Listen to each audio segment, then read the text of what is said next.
te moai whatalo whatu sa moai lau mai mua mai ma lau whafonga mai ai me se lava ia paanga o le nei foi po kalame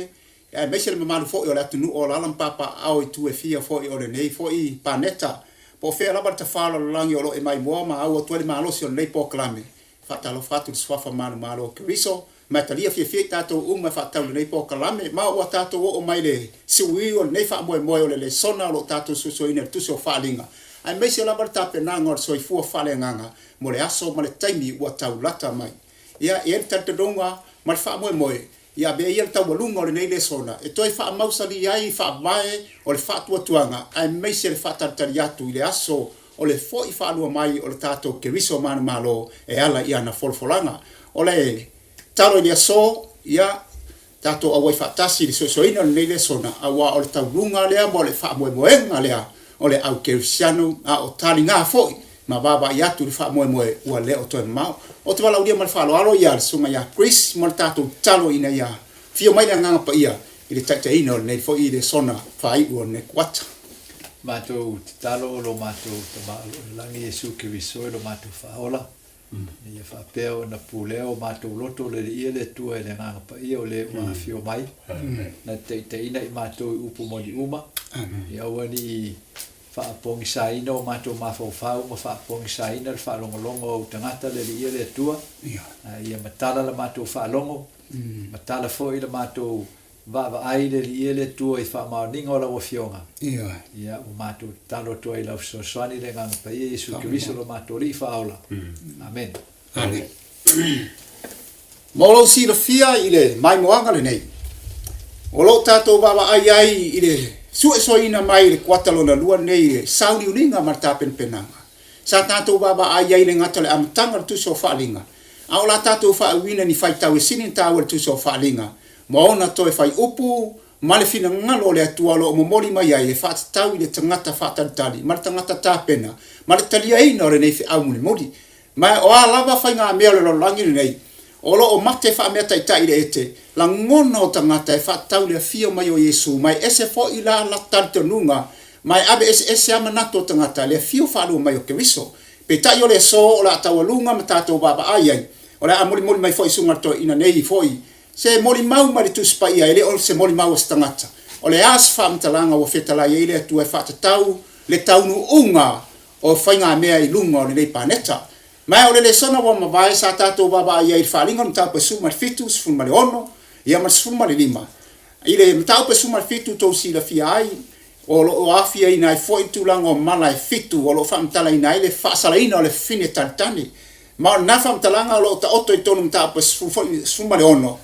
le fantalanga le awa saunia foi le ala le tupu mai sai i sa tatu tala noi nai ya ole mala fitu mai to si la fia lo ta tia i tu so falinga lo fa atangia mai ai le tu langa fulsio malo ia ma ai lo haole langi ia wa fa tanu nai le fola folanga ke wiso lo no winga wa uma na fa ilo mai le tu spaia e le tau mate la ma masal salo la ngono tanga te fa tau le fio mai o Yesu o le sola o le atatu wa nga is fam talanga le li faola wa o ia na mai lukan tau pe luas fumatas ia mare ma tai o tau pe luas fumalfa le na fasili ai au so o fa pe le ri e fa ilo mai se fa ilonga o lo fo i fa lo mai o le afo le muta anga mana ngata anga o nei mea uma ma to te fie ilo i o le sola o le as fam talanga Yesu e fa tau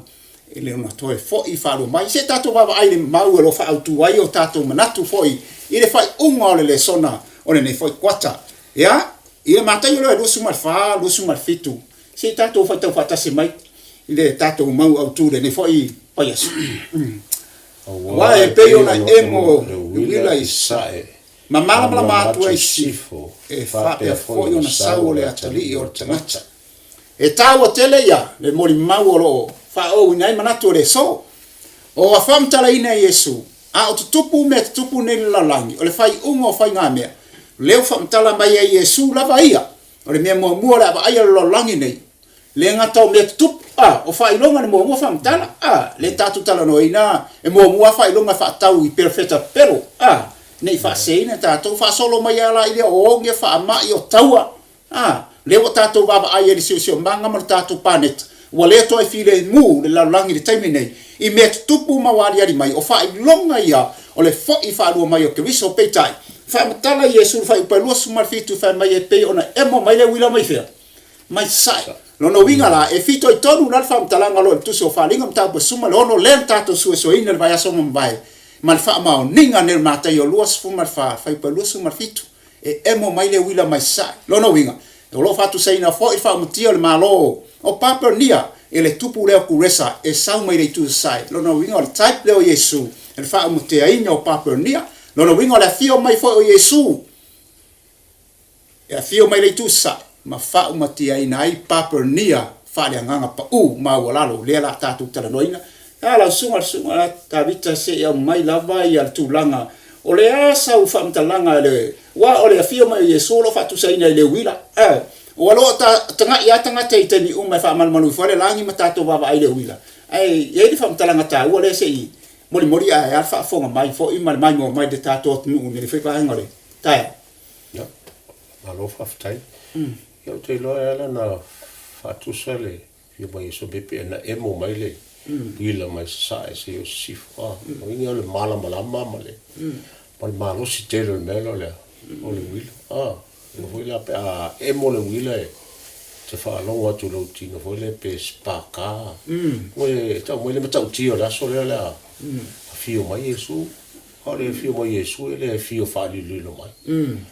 te roa mai le tu e tato mo whaalongonga fo le limba tangata. Nunga wa ai o tato mata, tato te whaalongo iai. Le fio mai leo, o le tu runga le whaalililo. Le whai mai le whaalinga mua whai koe fitu. Fio mai e lo ato o ia mata wa. Tangata uma. Ia le mea sea fo le tau whai fo te Apollo ia o le. O le mea fo le secret rapture. Mai o le fio whaalililo mai le ai. O le fio mai le tua pena o Yesu. Penta o le ngalo mo fa e poe. E a foi fulu mo le iva e le va pe no sutasi mai o to tangata ka le ia se ele meto te va vai la. No le fio mai Yesu pila wana fio Yesu le. Ile la ia te lo se famo mo nai. Sili ato na tatoa. Na tato fifi ai. Pe na ta o ta fa. A fe e tu spa ele fio mai o le ri e ma valo anga le pesa la mo tu fa ta le fio mai lo nge patua longa tono tu spa ia o sa ala va fa lo nge la nge ne tangata te le o si tu ainga na to te le la nge na le o le mata po sili ato na magolunga ma fa mo na le tato te va vai ai o fa ali mai le tu tato e se metinga ma ftianga le ia la langi wa fio mai le tu e va tu tato ta o tele lau saunuanga le fapea o le wila ele ai se vai nga mea o se pongi sai matua o ele sulu man mamlama Chris ele mea le na tupu le lua fe su tolu no wa no fo ia fo ile no fo le pope man tua fo le taimi na ulai mai le pope Francis e fa tolu na emole wila ilunga le mea fo ile ilunga le tawa fo ile ilunga le fale fo ile le man ulai e fa tolu na emo no winga e fo le mana satania e fa ilo mai ile wila ai la na se se mai sa fa poponga fa tau le mere le wila langa o le wila la fa mala ina lo la sa luanga ko si va nga le tau tatum tutolo ia teres fa talanga e fa ile i folinga mo wingo le wila ai o le fa talinga e Yesu o le afo o fa mai no le wila le i mai sa e o si fa talinga le ao le va ai o Baba inga la langi te me fio mai Yesu e lo e mata umo tanga to umo te me tasi le fio mai Yesu o tu langa e afo e fa la tele atili na ile o tu dato le sona ile vai asol nei fa tole le fio mai Yesu pe ta o e lole o tele ia tatou po to titia tanga to umo la langi te me nei o lo soi fu ma o la pese ia ele se winga po se fa mo nga po se afo po se va inga la langi e to fio mai Yesu yo o se me la na pixiri ona ta ua mo tato te mil nei le tato manu na tu ia ine ia vel tato va no nei ma va no e tato fa ma na tu ia tato nei ma la langi a to e fa lo e mauti noa le fio mau Yesu e mauti noa ono tau lunga la e o mafuanga e lei un tatou lo au mau pe laulangi ia matatou tau sisi pe awa o ia le fionga le tua po tu spa ia ene fai mata iala o tatou o langa mo ta soifuanga fai ia so fai so ona te le io le winga e fatau anga i le toe fio mai o Yesu o sa nga fa punga le toe fio mai o Yesu a fai la toe fio mai Yesu no inga sai te misa ye mo i de Yesu o nga anu la ia ala le ako sa so o era fisi fa pega la me ngala nganu ala fo me ale ko sa a ngalo o to ai le ta o nga a Yesu na fai la langi po le tu la le wa le tu ta to le tu ni ta wa pango lo ta to mala mala fa ta lo fina ngalo ya wa fio mai tino ya Yesu ke vis e fa ali me ta to le ala o pomoni maleola no wingala ino to fo Yesu le langi wa ina le maka mai ai de o nga le to fio mai ngo ko fo Yesu le langi ya le sa mo ya ngeru ye i so ngo a fio Yesu langi o Yesu nga ko ke va kula wa ave nga le langi o Yesu fo nga ko a fio mai lava fa penga yo so le to fio mai la nga Yesu el mafu anga so el mafu anga el to fio mai Yesu el mafu anga la le na le na halu tatu kwata to tatu su ina ya mata upu ta itasi e fa tawa nga i le tawa tele ya por isso fa punga le ta tele ya tatu nei asfitu ta o fina uma tele i le va le lei ma le anga le va le tua ma le ti apolo ya po le va le talio le tua ma te eno le tua o me mai o yai tonu ole o ngane tu spa ia mota tone me se ka ko ge o le vai kaule ka ur kuspa ia o le yunga o le ko e keimia ngi por ko ava ngo fo ngi e pa fai e se so ka ko ngi po se sia nga ka le langi po feo va ngol kolopa o soifua malala o nga ko e fa longo a ngi a o mo ko e furisia ma fa fa inga em fai o ngi se winga ka o le soifuanga ma le o tangata ile so o kaulai pe kilo nga iluma i mea o o mai ai me se ale fio mai o Yesu a wai kele me ye kaunga ko loa e tutupu ma ela o le akupu ma o le o mai o nga kwa fio mai o le o Yesu amen fate tele o ma u atu lau saunu anga Chris va nga nei tal wai wale focus le ba aya tangata le fio fa lua mai a o le ta upure nei wa ye la ngono tangata no me tau fa se ye fa pea e ese tau muri muri pen tatou tala noa ese tau muri muri e ele me ole afa umatia ina ile lo langi le ma losi le tatou te baba ai im fam talanga tangata scientist e fa umatia le lo langi o le tasi le wala le fili o fa se ina ile ngona e mesele wala fa tali o tangata pe wala to fa tali me ole atu ai wala la to baba ai le tuspa ia mane me ole afa senga mai le tu tau fo le sunga ya tatou le tau le ba nga ne fa tau le ile tau fa fio fa lo mai o ke riso e o ba tu male afe mon tupu ile mori mau o fenga nga tuai o le mori mau o fenga nga fo o le baenga fo ile paulo ia tau ave le fio fa lo mai pe tai o tu so fa linga len tato so soina e amata mai ia amata nga se fa ai o tu so fa linga o ta u la vala le fio lo fa lo mai o ke riso e tau o tele e o lo ia ile fa talanga fa pene e tau tato baba ai o lo tu sia ile tu sina nei o isa yo te na o tatu te oma fa fonga mai fo ia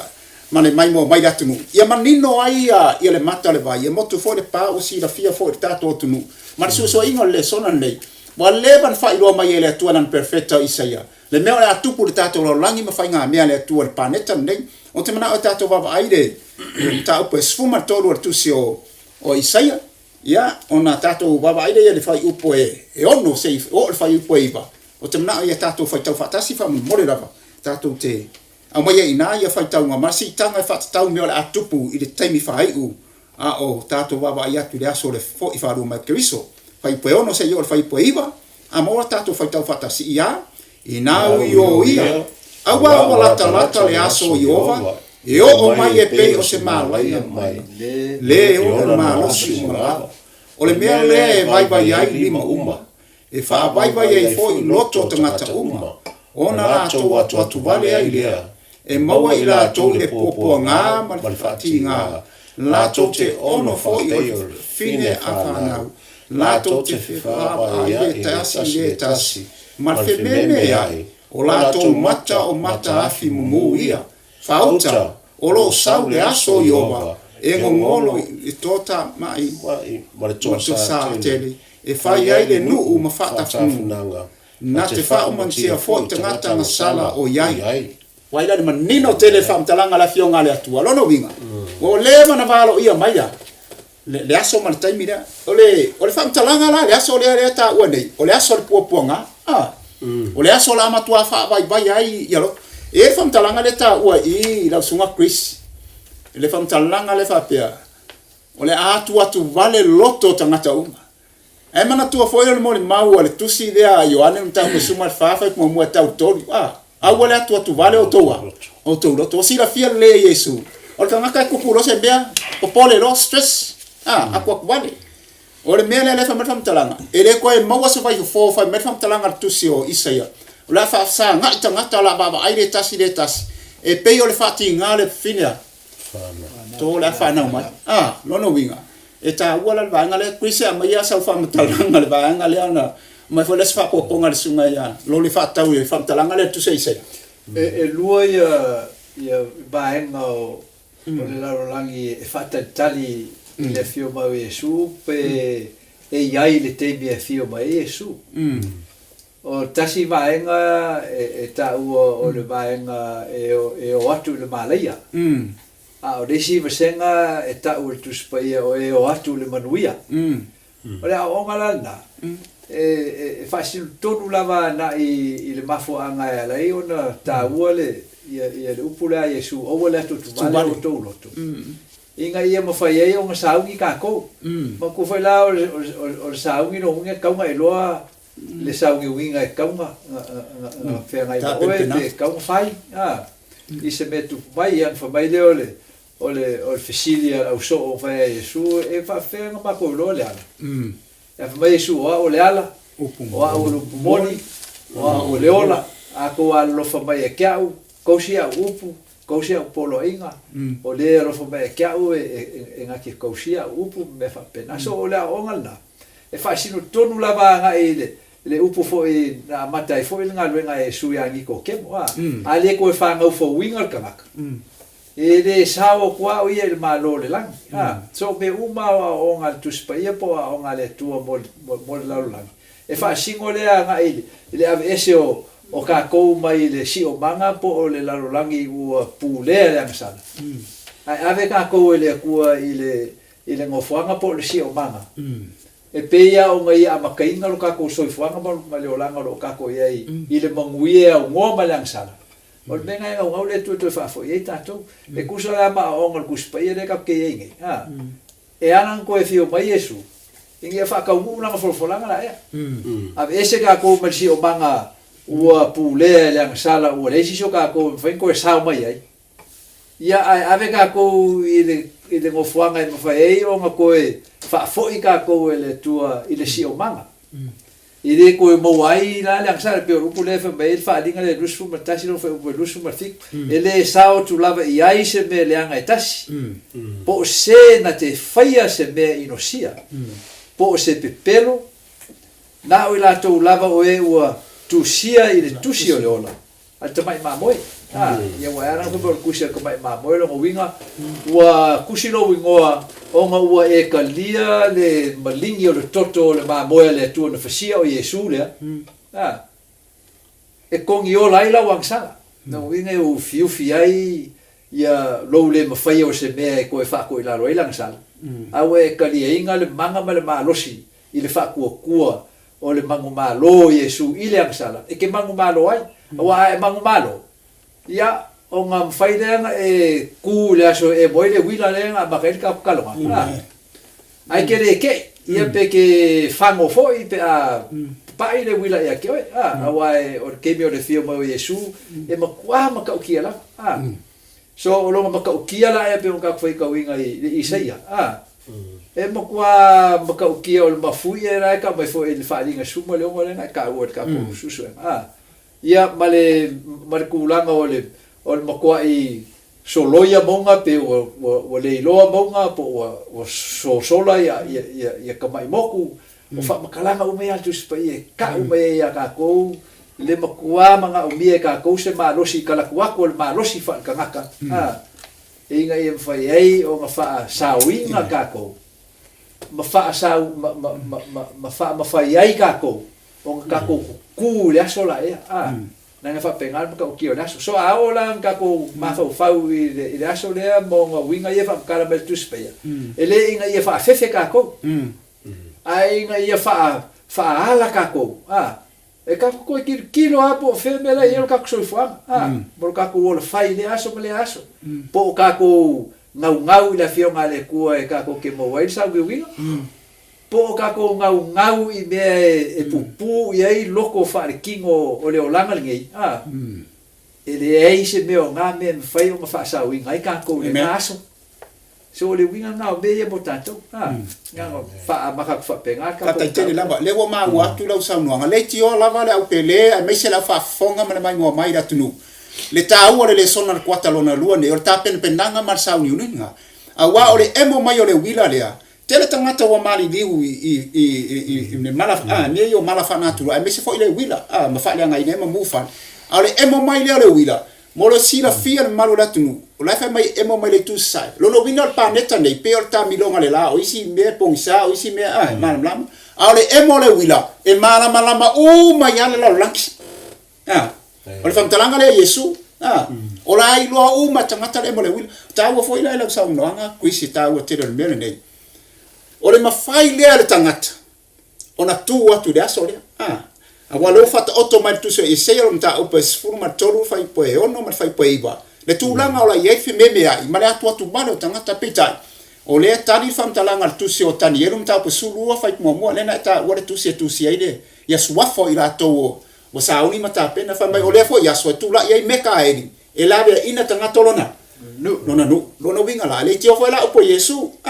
e tu ese Yesu ma moema ma oti o lo ye fam talanga o mai o to wa fa manu ye ina e lo tama pena ta u la saunanga krisi ta u banga le o ina to e tausi upo Yesu ma soi fu ai upo Yesu la to ia na to te fa ta tari le tio foi fa ta o to Yesu ia ta po fu ye to sfu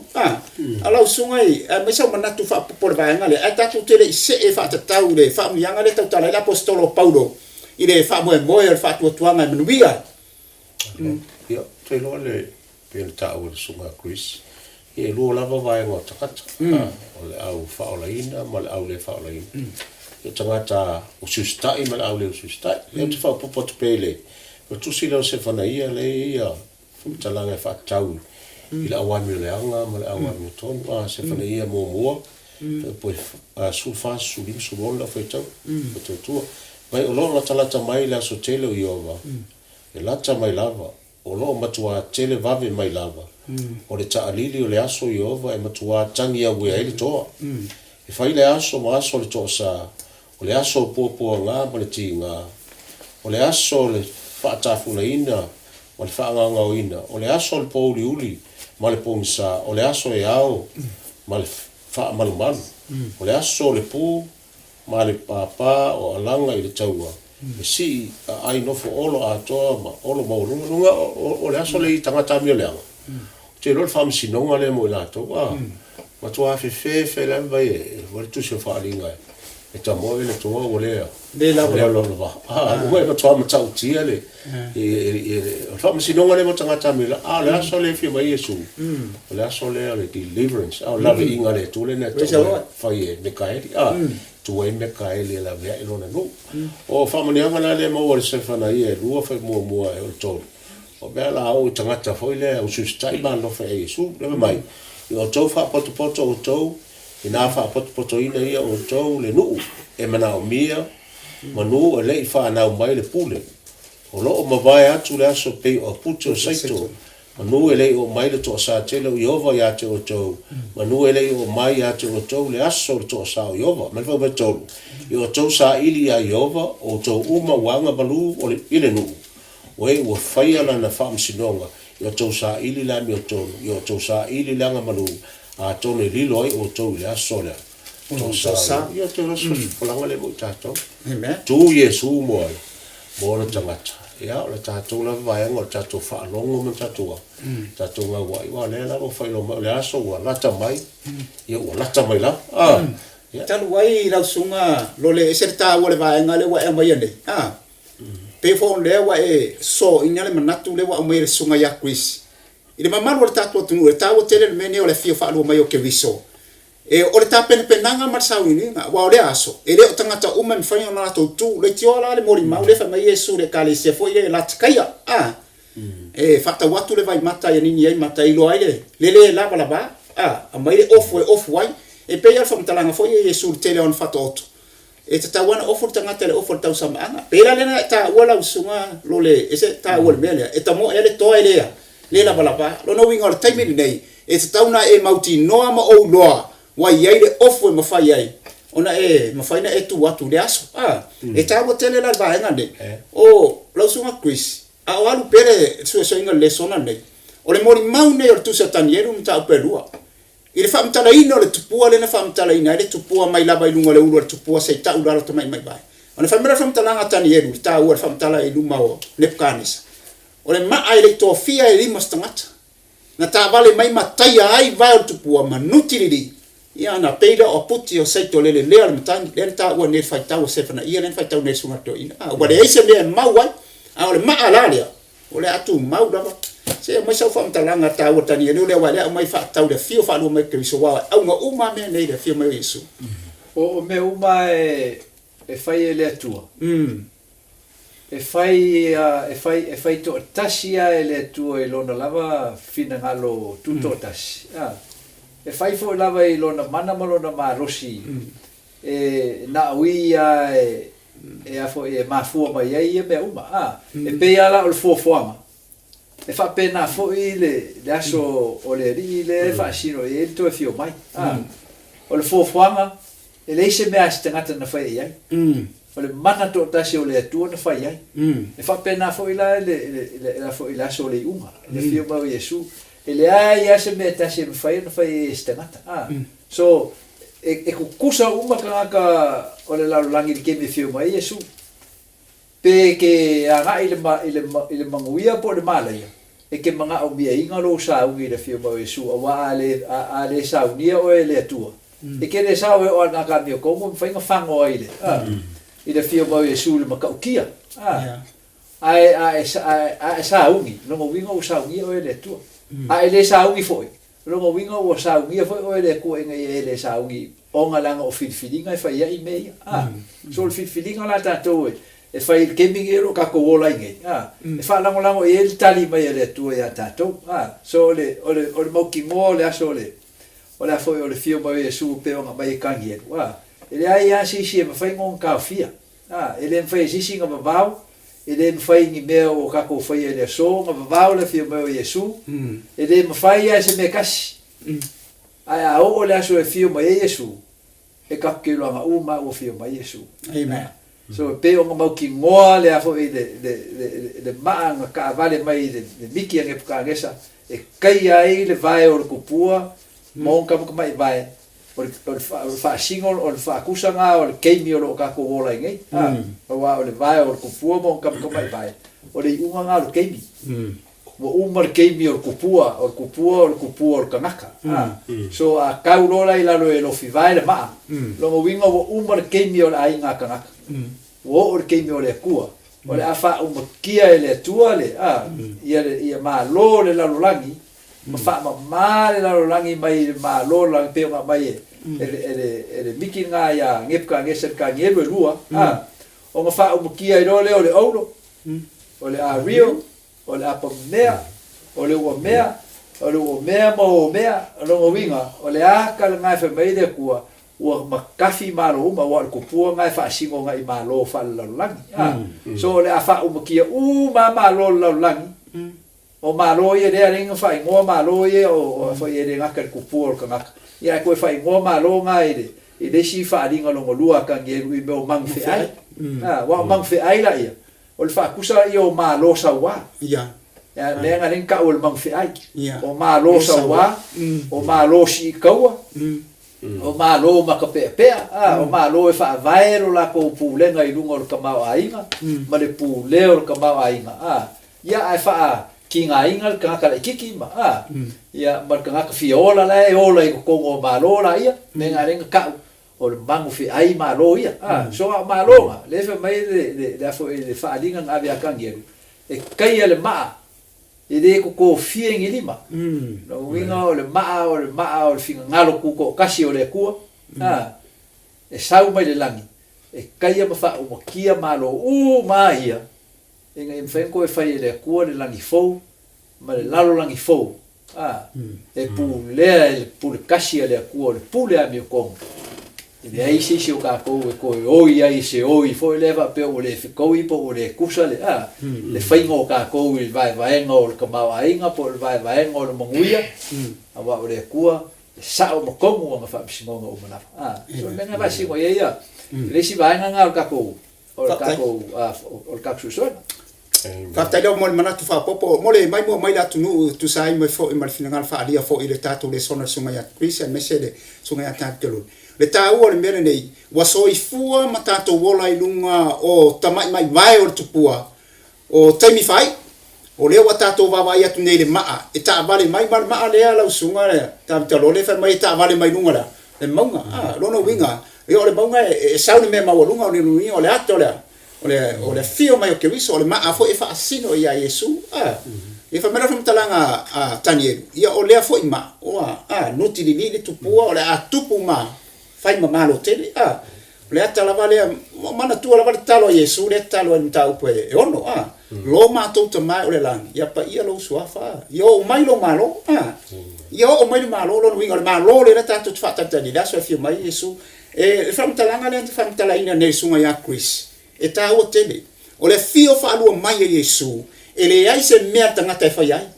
wa umana mai Yesu ta pena penanga ma sa uni nga fai tangata mo le tali atu le aso le fio mai Yesu e le mauta o le tu so o e pegu te mana o tato fai tau ai o mai Chris le vai ngale le pegu no mta pe iba fai pa lusu mal o te mana o tato fai tau fata se e pegu iba fai pa lusu mal o ta u ala ba fai tau lo mai na e pegu iba fai pa lusu mal te mana o liwa tato tu spa ia o fa fonga mai fo ima mai mo mai tato nu se fai tau le fai pa lusu mal fa mole ia na fa pe fo i riso watasi lava no abatu o ia mataulanga ina ia be ina ia masala to tele e fa ali fo o ia ya te la to o e fa tatali atu ya te ia ilona fo i fa lua mai e le ina ia be ina masala a ia la to wolai o wa manino la Chris va engala nina sa mo ai le wa umana fa Yesu le tapenanga o le fa mamaanga le na fio mo Yesu le fa mena fio mai e lona nu wa ai te ena le wa fio Yesu le langi o le fio mai la Yesu le ta o ne re tusi le pe ele ina ia be ina sala la ngala nga lua Yesu le na no mori taulanga i ortama mori tong yo la ina tato a le la fio mai la ngala fa ma wina langi swa fo da to o tu sia tu se lo manino la va nga le ta o la va se tatu tanga ila ba ile va nga ta o le la tato o nga ia puerta to le sona fa tau ole fa tau nuinga o pokalame nei ma fuanga le tu fa tau de o tato lo lanki ai mai se la bala so tele le o fa mtala ina ile tu langai ile le yoane ne sfuma fa fa mo ma le lua le tu siele upule le awala tu o te alu au to ya o to sa pe o se fa mtala nga wa e ui la mai promise ai o le promise le eselo fia yo ia i fa fonga mai dat no e te teu fatu do taloto wa ole folo langa nei onga folo langa o mai Yesu e tau fia tinga ia ma fainga ta ia me se foi bene ta wa la sunga Chris le ta ole nga be ngale ta mo fai po iva suma tas le ta wa sunga lole ile ilungo le mangole olive peo i le sale dai fa vai wala o keusiano le au mai ile tusi ne nga venga tusia e fo mai ne o luka le mea sa va ai au so ma mea sa ma lele ma si fongo ke viso fatasi ai ma tangata na ofu sina ai wai pe o ire tau mo ele ho para wali e te wato au mai angelu ye to lua tangata no mai o to tangata kala ya se ale me to te va ai o Yesu le na amina fa pe na fo ilona lona to sa ole winga fa mtalanga mesen mai mo mai ona ye ese ngota to nu ngota ngata fa ta le fio fa no mai ke viso se mai sa fa po ponga me nei wa le fa mai ya angin e lona fio atu e fa pe na fo lona to ya to e fio mai lona winga e le fa di lo pe ta to nu sta ngata e fa di lo ai le ta wai e fa pe na fo lona to e fio mai lona winga i lo e mata to ngata ma se sa fa po ponga a wa ta to le va ngale ta tu tala no ina e ta o le fio mo ta to li fa aftai no le sa ta mo le ele ane le sufa fe mo e o to wa yo te le pe mo le buli na Yesu le na fa malo si lo na wa au so o le ya e te alo fa mai te to si o polo inga ya to fe al fa ni ma ya ala tu la Yesu ya o te alo sa uni se mea e no foi o to yo no to sa wele e fa mai le ngalu na mo fa ko sumatas au ila to lu ngol mo olive yo te ala to va to avina ia Yesu fa mai lo angi ia se ale me to te va vai ane ia te ia lo ave fa pena uma le so lu ngol sa o Yesu e visible e va ai e matao tangata uma e al mele o fa de fo satan ia le o ia te to no fo le secret rapture e to ia lava no oia vai o sa mo Yesu ave e to ia vo lava no to ia ele se o ngal tu spa ia e lona oia mai to le o le fitus fu va sale e se i me to ngata le vai so na tas le fa me o le te mina to ia e ele io e le vai o sei to fine to lua ia o ma te rusul fa na ta mai ele ave lisia tu ele se me fa pena tu mo ia le ta mo o tangata mi le lei tangata mi le anga o le ochi o le mamoe o vaenga e pe vol no Israel ia ave la vanga ho ile e tu la wa fa pena le ito forti a por vai ave lo ngala ave le la le yo ata vai le context o mauna le faste e te leo fai la unga matangata fo ie su tu spai ia me amonia to fi mai Yesu ale fa mai ia angil fa penale to e fi mai Yesu le tato te ata le foi tu so e perus fu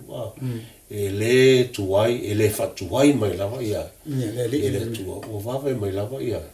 e le ia o lava filifilinga o ai te filifili ai pe filifili ile ola pe filifili le ot o le fio mai Yesu le sa so le fe tato tu sa so fie la solia o le wana tato woi mea tupunela rango tinga o mai o mafatiang ia le tato te fie baba ia tu la so tele le fio mai le ia la tato mapu ele nei la rangi so la ula lo i tato au falo longo tato ia o te me o tapene pena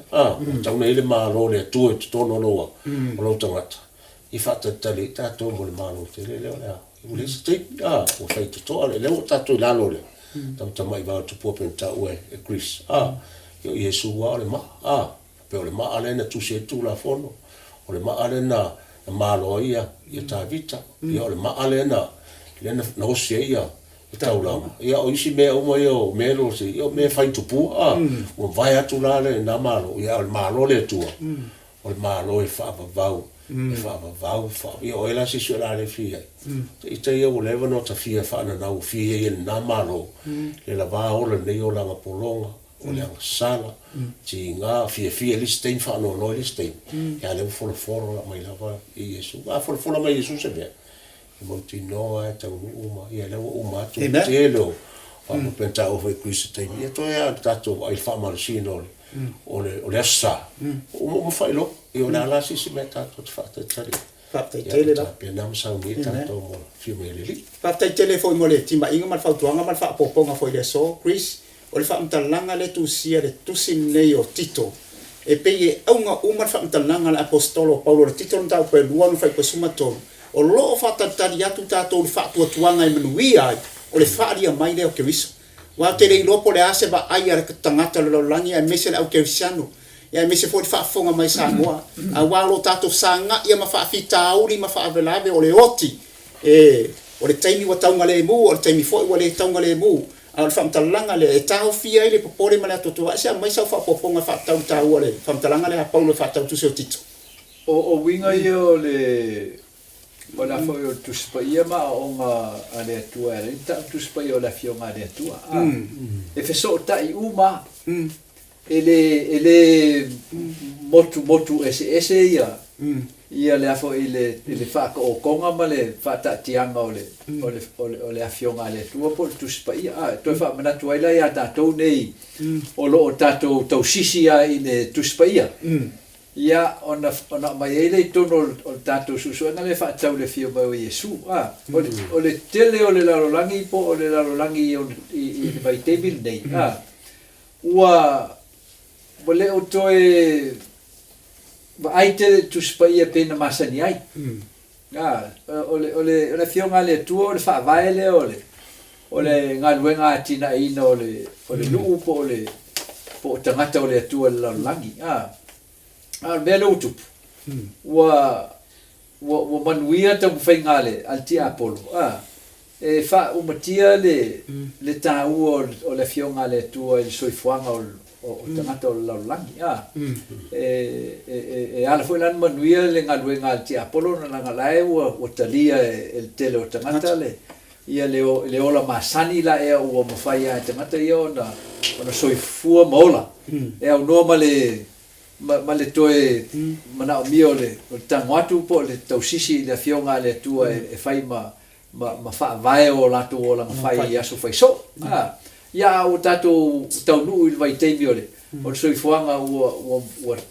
tup tele le poto o tele me o mal mai tangata tele me o ngaosi e tangata e afo e faari ai le mawa e o te mawa ingo le te mai mal to mai fa le onga io me foi na o tato o iai ma tato fa onga ina o tato fa lango iai anu lu kuka yaso nei o tumulu kuka me ese o blender o le toaster o le microwave o le onga umu o le ko faia ia wa le ko ka ka fie ma me fa pega ia o ka ko nga ko aki le microwave vela na me ai e sa o ngo folaro fa ila o me ka usami so me uma o ui mai ai le ia le mangui o ka fainga le al ki apolo wa o ia le o fainga yo inga pe ia fa kingo ka o ki apolo ai o inga wa fai o ka ko e ser kuspaia wa e que se fica pe aso que ai ngofo ka fica se be lungo le laptop por computer ia e fai ka foi se me foi de mama e o mai fala la que sa fai e luma ia ele pe aso la ai ngofo la lo kusi ia fa que kusi ia o mala ngalwa ia aso que a kusi computer ia ele si que ele si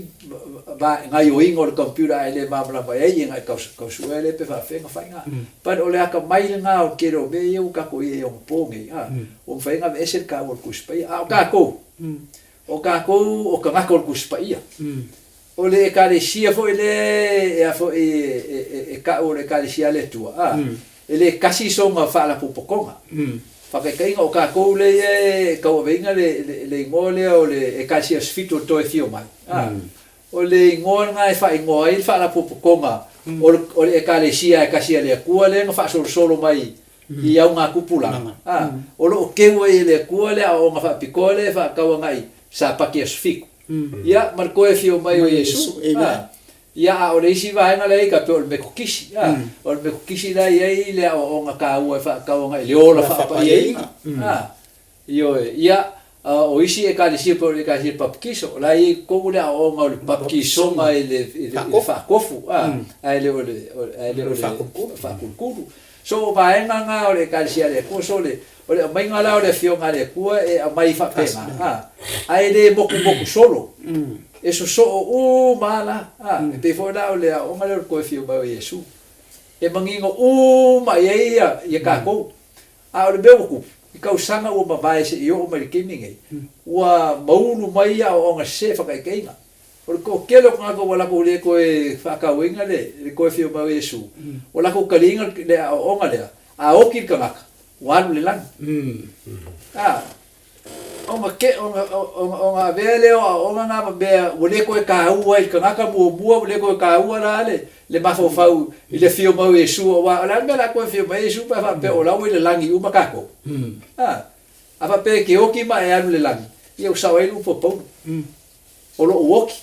O lo manguia lea. O lo ku mau pea. E au ngā lea mo o kou. Pano lesi ngā mea o kupu lea o ngā. Lesi a o ngā lea e iai wala inga le koe whakau ngā kal koe whio mau Yesu lea o ngā lea. A wai o whakasi lea o ngā lea a oki o wan le langi. Ma lea o ngā lea e le oki le ngangol kakangaka. E ngā ora kingo. A la e ola le ngangol kakangaka. Ia o lesi ngā o ngā whaasele ei. O le me kupu mai lea o ngā whapea e oki lo kingo ala e ola lo wanganga. Longo winga. E kere i oki le angsala. Longo winga e mwhaianga e ola e whaavavau. Peke angsala. Ala e ke ola o e whaavavau. Ia o lara mea lenko e whio mai Yesu. I le laro langi pia whapea o ka koungi e whiola e whainga ola e whaavavau kūlanga le ka koke iai. Ia koru. A whapea e anga sala ngā kou ai o mou e ka kou le ola. E leila se me ngā leng sau fo Yesu e maliu lunga le sa tau. So o nga ia whapea. Le ia walai o nga wha i ki kia le mawhau o le kia le o ka ngaka wha kua ka ngaka keru siango. Me sia ngaka keru siango. O e wha vaero lako wha kukuanga ma laka po inga i lunga o la fionga le tua. Ma wha maa mai o nato mawhau le to e fio mau Yesu. O le mele o alenka ko su i la fo i le onga lea. Inga ia koe whakupu ke le inga. Le ka ua mal whaka ua inga i o kako mawhau. E le ngaka o le a koe fio mai Yesu. A uma kua laka mai lava kemi. E kau ngu ua ili folfolanga la ea. O ke anu. O ke saungi se me ngofai o kou. Ai o ke koe sau. Amen. Inga i iai o kou ili me o ke iai au. Ua laka mai ke mi la ea. Amen. Fata te lea mal whapoponga. E ma watu lea sole e tūlanga nei kuesia me se foi lea saunu ai le sunga le toa ina. A wha solo minute whaai ua nei le sona mar taua lunga lea. Le tā ua o le mea e tauna wha tā ua i o tātou mawhauwhau. Mar tato nunga e se ai mawhauwhau ngā o tangata manatou tato nunga e wha tau lea fio mai o Yesu. Mar manatu fo o tangata. O le are ngā koe fio mai Yesu pia wha pia o kirka ngaka maru lea nganga i rime. Ai wha o wātu ma le wha awhe mon tupu mai whenga tua i tau whenga i fau. Le tā ua o le fio mai o Yesu. Ma le tasi la vaenga sinon tā ua. O le vaenga nei. E wha manino le tātou susoina tu so wharinga. E whawhala tu so wharinga. A matalona tā mua whamtala mai le fio mai o Yesu. Ai wha matala mai fo tā mua na. E loa e mata o tangata uma lono winga. O lai manino la winga whamtalanga tu so wharinga tā mua whai fitu. Se tātou liu iai. Tātou whai tau whatasi. Mo le whaafonga mai, fo ima mai mo mai o ratinu. Wharinga mta pua mo whai poe fitu, se tātou whai taua.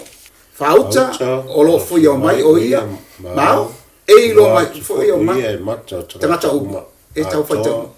Mai ene tu ia o ia, e tau whai taua. Tang tui fo i, inga uma o langi ona o ia, e moni, a mene. Tā wala mena, e pa wala mena o mana o ia mau, ma le whai tau lea. E lo atu fo i o ia, mato, tangata uma. E rei se si whamtalanga tātou whamtalaina, i whamtalanga lea, a waia fio mai o ia ma. Mau, o le tasi mea sini tāua, i a lusunga fo, i mai mo mai ratunu. I le matai o le luas fumaletu, lima, non fai patoru sumantas. O lai au mai e Yesu, le whamtalanga whaatau le aso loro ngā fio mai. O le fio mai o Yesu, o se vainga mata ngō fie le aso le fai mai a fio mai o ia ma le mamalu, ma le au angeru pa ia. E tie fo i o ia lona. Lona nofo ali. Ole tā ua ole au mainga i Yesu. Wa ia wha matala ma wha manino mai. I le whanau o tangata. Ole o tātou tau ni mai ina tu spa ia mo whai lo mai i Yesu. Le aso lo nā fio mai. Ma le tā pena penanga o tangata peo le whamtalanga le tu se e penu mtau peiwa nen tātou whai tau wina. Le ngā rubenga na whai i Yesu. Mo le tā penanga ma le sauninga o tangata. I le aso le ina mwhai ona tuatu tangata matai o rusu ma whawhai pua tolu sforu. Ona e tā ua ai. Pe o fala talanga le tu so falinga ta mo fai po fitu e fai po todos fu totas e loe mata tanga tau no faitan tu ye le tu ai nga umalo langi lo no winga tawa tele la le aso le fio pe na tawa e lo e mato tanga to umai le lilo la ere fa lilo lo no winga orta to nunga le upu fa lilo pele na mo mata yo lu sufa ale e fam talanga le e abere tas e tu uare tas la se fam talanga se o mai le se ro fam talanga la chichi da banga le on tato o tu le banga fai la tato le sona le foi pas le fam talanga le matangata vele tase tu ole tasipe o fetalinga na Yesu le fai sina no numi o fetalinga manato tanga pe for mele o ave ola ino Elia ave ola ina e ngot pe ele manato tanga ele ya di fa di lilo mai da fio mai Yesu pe o ngane o mai ele la tomang ai se fa manino le mele walo manino le bai fa mai lo e mato tanga o mana ora sa fam talanga fa ma mai le ai le tato o tu tawa lunga le o me o mane tau talai Paulo tu so Tesalonia Salon ba nga mo ta u mo tanga su e ola e va vai le oma ole o pesenga e lua vai lua pesenga o tanga te le langi mai ara tanga o mai le soso e o ina mo le unga na o e afo e ana ma fo ma usta ile tu ta po ile tu ia mai la te le talia ina le ia le fionga le tua ma la te ena le tua so o pesenga na lua so o le bainga mo na ta u mo tato uma a wai e le ka o fie ka ko ia ka ngakala ko ia e faina ngia su e nga fa ka nga i le me ola e nga ulo ia loko e fa mafa ia o fa mafale ia pe un kako moli mawinga o kupu nga me mai kupu ai kebi uma ia e foi muli anga muli a po la sa fa mkala e o masangi fo ia so fo anga lo e kako nge ai sa wa fe messing au ka mai fa mo voi la ia e mo wanga ka e fa long la fa mo ma ia mo ko fa mkala fa ngo pese ia o se me sa ia fa penga fo ia o mo le fio ngale tua ai mo kingoa e lua vesenga e ele vesenga o il mala ia e fo vesenga o il manguia o le ka upule ka ke kala moai o le fa o le mi longo le onga inga ia fa ko i male onga le fa pe o le sau Yesu e sau fa lilo por sau fo Yesu e sau fa piko moisi ia ai fa ko sau muli moisi wa finga nga onga nge o isi onga le nge e fa pe ele sau Yesu il sau le ka ke fa kalenga pe fa merkus pa ia ai o le sawa Yesu le o umang nga baka le sawa le nga pa ia e di o ai o ka ko langa e nga o nga ka ko le lei o wala o nga le fa vai le o nga le fa be fai al nga ka ia nga lu inga lava lo nga mio se yo nga le lei nga mio ia le lei no nga mio ia tingo wa sui lo mal langi ia le ka ke vai o fia nga ka mio kongu pe ka nga ka mi ko o le laulang ia ai le fa ke le ai se le o laulang o nga fa ke le o la bio le anga o laulang so mga bia le fio mau Yesu inga ia fa o makia le anga sala on fa kwam fa ye le o fa fonga ele ko mo wai le anga sala kaida le la o ma wa tu man tu fo le mata yo le dos fumal fa tala Yesu le mele avere tasse tu le tasse denta o sunga ya ta talole a ma tayo e luas fuma le lima o lo fa mamla mai Yesu ni mena le o le tapenanga tangata tapenanga tangata to o le ta o sunga ku ese tangata ba ngo tangata al me sino tawa o lau tapenanga langa abele ta se tu le ta si dono wingo tangata nga lu e fatas e pe le fatata ngane e lo fatas mi ta ton fatas al si o la mela ina abele ta se tu le tas e tali al tangata na ba petai o mata walungo le sonan le o te mana ia baba ai le mo bote sano ni mta pe fa pe suma le ono o le mau e silim ta wa le o ke siano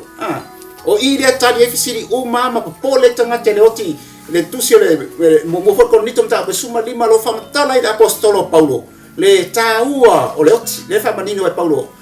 o lo woti o le manuia le o lo wola o ya ke viso le fa mai Paulo o le nei foi tino e pala mai vale ai le aso i iua i nei tino le tino matango fie o lo fa mama mai Paulo peno fa yatu ai o le mele popole tangata pe o mai te me oti ai le la fa ani nei le winga ta o le aso e fio mai Yesu le me mo e fa alongo le o le angel sili ma le pu o le tua e mo foi ona to tu mai e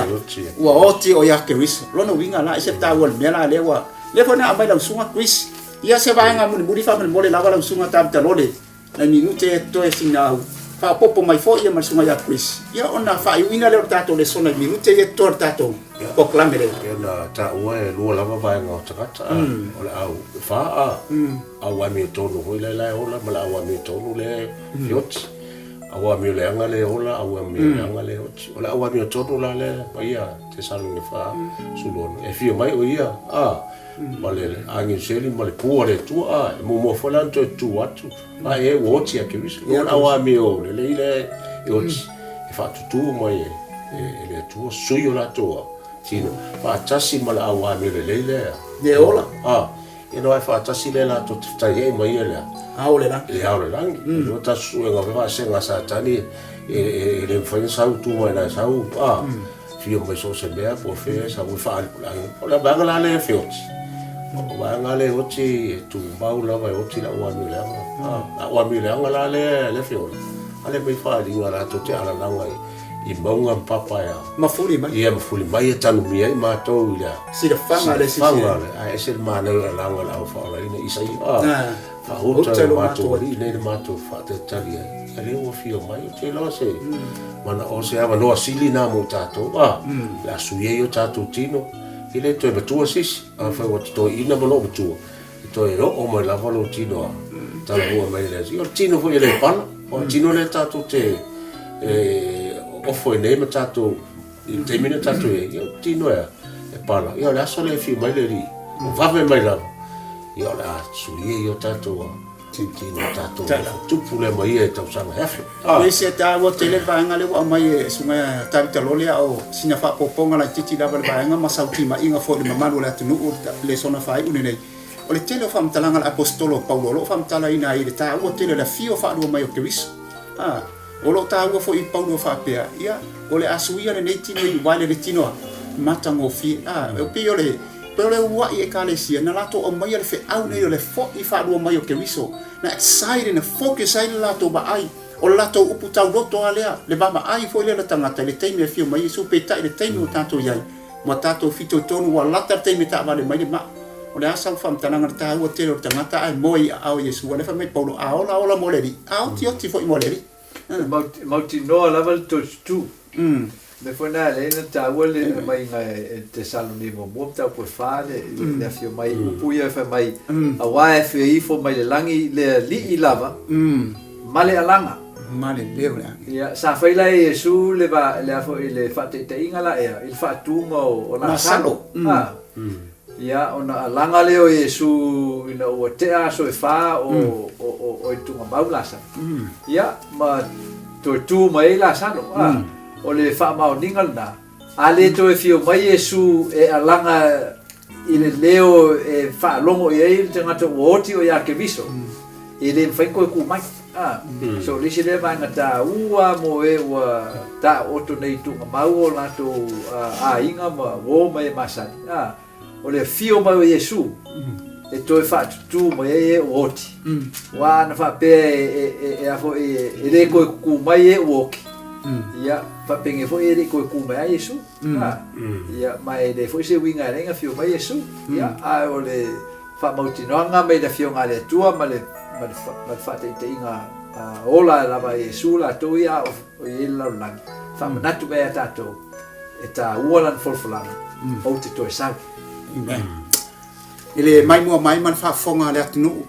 le sowa tawalunga ma fa iwinga le sona a le mata upu e sfuma tusio Yohane lo fa pe Yesu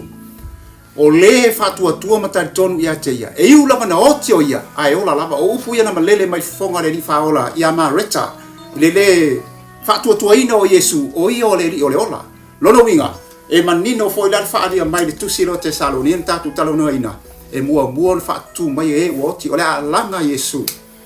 o le alanga le pe o le alanga na alanga ia la salo mai ele tanto lunga la pele male au fa fonga o le tapenanga o le mea sini taua, o le wa e whaafonga ma tātou mai mua fo i tuspa ia, o lo au mai ai le tapenanga, wa pe e ui lava i mea umare o langa nei, a o i e matai tua i le tātou baba ai i tusi o paulu e whaatau i atito, o lo tātou whaatatari atu le whaatua tuanga, e manui ai, o le whaari mai leo ke riso, e mapu ai mai whaingatā, mapua pua ngā le lolo langi, ai mai le whamtaranga tusi o e peru, ina ia aveina i tātou e leo angasala, a ia tātou o lai. Whamanu ia tele le tua i le, whaafonga mai le atu nuu, i le tātou le sona fo le rei whauina o le tāpena penanga, au a taua lunga le fo i whaarua mai o ke riso. O lau talo ia tāpena ina tātou masaunia i le nā wha moe moe. O le tātou pokalame masani lava nei ma folfolanga, amana o mia se a o whatu spa ia, po si sua enga whatu spa ia. Ia mesi fo i tūlanga o tarasanga, ma tūlanga fo le tātou le sona le wha moe moe, wala au mai le tātou telefoni. Ono iba whaatolu tolu baru. Ono iba whaatolu tolu baru. I le langona i le so, ma le so ai fo nei fo i kuatalo na lua tausanga nei le sona. O le whamtalanga lava, poto lava tau tai. Ai se lava le atu yanga. E le ato fo i atu liu le ba. Ia o si o talima fo i pa ia ei, si o tamata. Te wha malulu atu, ia i se pati wa sala. Ia wa pa o papa fo i le whina ngalo. Ia malu ma fale o le atua. I le tūlanga fo i le sona i le so. A le mātou talo, ia tāpena ina i tātou. Ia maua se lau lau ni naba yaso pe atatusa ma le whina ngalo o le atua. O le tātou baba ai e kuata lun tonu. Ia ma se au nanga fo i le sona le wha moe moe. E ala ni nei ala ata. Ua tātou mai boa. Ma whaasala lau tuai po kalame o le whaotanga. Ia ma le tāpenanga o tātou i le aso e fia ma le tātou mtai. Ia o te wala au lia ma le whaalo le sunga ia tātou lole mo tāpunina o tātou po kalame e so. Toi tere le tua la mawhionga le ie, whamanatu mai mātou, ia te toi whio mai, wai whola fo le tua te whio le langi sa uniese no whaonga mai mātou. Pera mātou whanau i mātou ainga so, mātou tunu, ia mātou te whio ai ate oe wai whio mai a vina i mātou nei o langa, a mangalo i mātou, tangata ngasala, e su ole mo lau toi nei. Amen.